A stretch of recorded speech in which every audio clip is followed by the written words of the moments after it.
Okay. Here we go, y'all.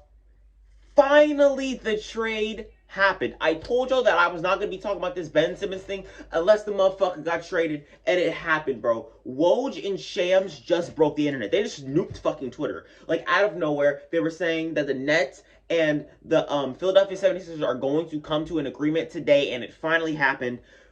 Daryl Morey made the damn trade. He literally said at the beginning of this season, he is not trading Ben Simmons unless it's a top 15 player that's going to go in this deal. And it just happened. The Brooklyn Nets are trading James goddamn Harden to the Philadelphia 76ers for, get this. Ben Simmons, Seth Curry, Andre Drummond, and 2 first-round picks. The next one. And I know most people are going to be talking about, oh my God, James Harden and Joel Embiid, they're a duo in Philly now. Philly's going to be a force reckoning with now, right? I'm looking at the Nets because the Nets now have Kyrie, KD when he returns, and Ben damn Simmons.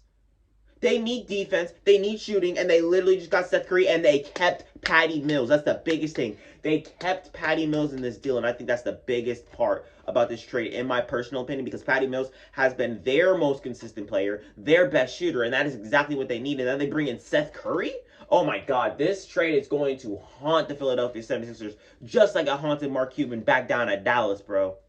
Genuinely, because this is one of the craziest trades that has gone down within the past, like, 3 years, bro. I don't give a damn about James Harden going to the Nets. I don't give a damn about all that shit. I don't give a damn about the Russell Westbrook trade. I don't give a damn about the Paul George trade. I don't give a damn about the Chris Paul trade. I don't give a fuck about the Chris Paul trade back in 2011 or whatever the fuck. Whatever you want to say. This trade is one of the biggest that is going on right now and in, like, past memory, bro, because this is just crazy. I'm like speechless. I'm just saying stuff at this point. Bro, I want to talk about the Nets real quick because they're, 8th in the conference right now, I believe. They just lost to my Celtics. They got shat on so badly that they turned off the fucking game and turned it back on during garbage time. But they have been pretty bad. There's like 29-24 right now. 29-25 actually, I believe. They're not looking like a good team right now, and that's because KD's out. James Harden's been sitting out, and rumors have been coming out that James Harden's frustrated with his role. He's frustrated with the lack of spacing, and he's frustrated with, the Nets in general. And I mean, who even cares, to be honest? Because I mean, he doesn't. It doesn't matter about whatever the fuck he wants because he's in Philly now. So let's shift over there. But Kyrie has not been able to carry the load. He is actually unvaccinated right now. I don't really want to talk about the vaccine or the coronavirus or any of that stuff on this channel, to be honest with you. But the reason why we're talking about it now is because Kyrie can only play 50% of the games. He's only been able to play road games. He cannot play home games. And I think that could hinder their chances at actually, like, winning a damn championship because they have one of their star players part-time. I mean, it's not going to work out, in my personal opinion. But when you do this Ben Simmons trade, and it's finally happened, you get defense, which you lack. You lack shooting, you lack spacing, and the thing is, James Harden says something about spacing, and you trade him for spacing, which is hilarious as fuck. And Seth Curry, it's about to be amazing for this team. When Kevin Durant comes back, it's about to be just a fucking battle, bro. It's about to be a battle for the East. Y'all need to be ready for it, bro. Because the top 8 teams are like 5.5 games apart, bro. This is about to be a battle. Y'all need to be ready for this shit. But enough of the Nets. I want to talk about the Philadelphia 76ers for a second. And on paper, James Harden, Joel Embiid, 2 big names in this fucking league right now, meshed together as one damn team. I mean, to be honest with you, I think it can work out. I think they can win some games, but winning a championship? Is James Harden going to be able to accept that this is Joel Embiid's city? Is he going to be able to work without the ball in his hands? That's what I'm mainly, like, concerned about. And I was watching Pierre's video. If you don't know Pierre, Through the Wire, House of Highlights, all of that stuff. I was watching his video, and he was saying that James Harden is such a ball-dominant player that it wouldn't really work well with the way Joel the way Joel Embiid's playing right now, because Joel Embiid is basically doing everything for this damn Sixers team. He wasn't playing like this a couple seasons ago alongside Ben Simmons, but why would you want Joel Embiid to take a lesser role for James Harden for when they come back? That's what they need to figure out. They need to figure out because damn, there's one ball. There's one ball, and James Harden and Joel Embiid cannot have the same ball at the same time. It just can't happen. But I love the way that Joel Embiid is playing right now, and I do not want him to take like a little step back for James Harden. He might be able to do it because he wants Philly to win and he wants a damn championship. But at the same time, it's like, will James Harden be willing to do the same thing for Joel Embiid? Because this is Joel Embiid's city, this is Joel Embiid's team, basically. Joel Embiid is Philadelphia at this damn point. They don't have Seth Curry no more, so there's not going to be as much spacing as you would like on this team. I mean, you drive it in.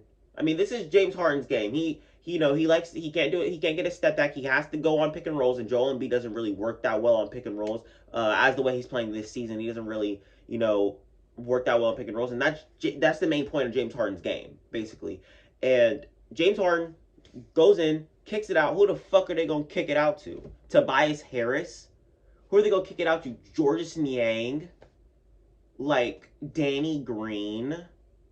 Like, bro, come on, bro. Matisse Thybulle? See, that's where I'm like, oh shit, you know what I'm saying? Like, I think that this team can win games. I think that they have enough star power, enough talent on that team to win basketball games. I mean, they're doing it right now, and they literally only had Joel Embiid. You got James Harden on your team now, so obviously you guys are going to win games. But can you guys go the distance? Are you guys going to be able to make an Eastern Conference Finals? Are you guys going to be able to win the NBA Finals? Are you guys going to even be able to fucking make it there? You know what I'm saying? That's where my head is at with this trade. But you know what happened? The Ben Simmons saga is over. I am so happy. There was more trades that happened today. The Celtics traded away Bobo and fucking PJ Dozier for a second and some cash. Just, do whatever the fuck. I don't even really give a damn about that trade. They were both injured. They were both out for the season anyway. I don't give a fuck. The Bucks got Serge Ibaka. Goran Dragic is a San Antonio Spur now.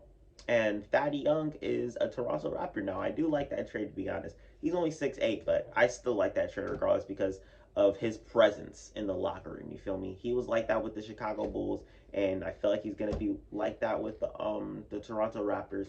Hopefully there's more trades that go down today, but I am so happy about this, bro. We don't have to deal with this because Daryl Morey literally said that he was going to do this for 4 years. He was willing to do this for 4 years. Bro, I'm so happy it did not drag out that long because I did not have the mental capacity to even think about Ben Simmons, to even think about a trade that goes down. When I see a Daryl Morey or Ben Simmons article come out or a rumor mill come out, I do not give a fuck. I'm like, just stop talking about it. But Daryl Morey, I am so damn sorry for even talking down on your name, bro. You traded for James Harden twice in your damn career. You are a god. I bow down to you. You have all my respect for the time being, bro. Maybe for the rest of your career after this. But, I mean, you kind of gave up a lot. You kind of, Seth Curry. I mean, out of all of those guys, like, I wouldn't give up Matisse Thybulle because they need defense if they're losing Ben Simmons. You couldn't throw Tobias Harris in this trade because, that would have been way too much damn money. I don't really know. I think Seth Curry was the option to give up in this trade. You know what I'm saying? And it shows that the Sixers are sending the Nets an unprotected 2022 first rounder and a protected 2027 first rounder. So at 2027, that's in 5 years. That's protected, which is good because you don't know what your team's going to be in 5 years. But that 2022 pick isn't really going to be shit, to be honest, because both these teams are going to be good. Actually, you have no clue. The Sixers are going to be good. Come on. I don't even know what I'm saying anymore, bro. This is just fucking crazy, bro.